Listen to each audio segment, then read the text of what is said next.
Hello everyone, it's Amanda from Crystal Coast Originals. Thank you so much for checking out my video. So in the video today, you're going to see a swipe and spin painting.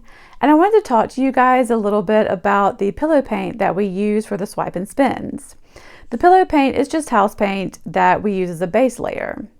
And lately, many people, myself included, have noticed that the house paint that we use keeps getting thinner and thinner and thinner. So I wanted to get on here today and let you know of something that I've been doing to help thicken my house paint for this technique. Before I get into how I thicken my house paint, I wanted to show you guys two side-by-side versions of paintings with thin house paint and thicker house paint. Now both of these paintings are the same color, same technique.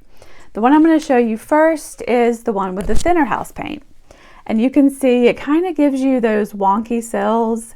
They're not clearly defined like they usually are. Now don't get me wrong, I don't mind this. I still think this looks really cool. I like the flow and the movement of it. It looks like water running through a canyon from a bird's eye view. So I'm totally okay with this.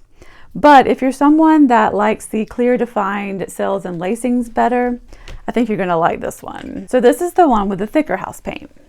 And you can definitely see a difference there. You can see the cells are a little more defined. And yeah, both very pretty, but just depends on which one you would prefer. The way I've been thickening up my paint is very simple. I've been taking the top off my paint can for about 3 to 4 days and letting it dry out a little bit. Now I live in North Carolina where it's very humid. So if you live somewhere that's a little more dry, you might not need 3 to 4 days. I suggest taking the top off for 1 day, stirring it around, seeing how thick it is, and then if you need to do more days, doing more after that. That's what I did for these two paintings, and you can see that it does make a difference. Please don't forget to check out my online courses at crystalcoastoriginals.com. Thank you guys so much for watching, and I will see you on the next one.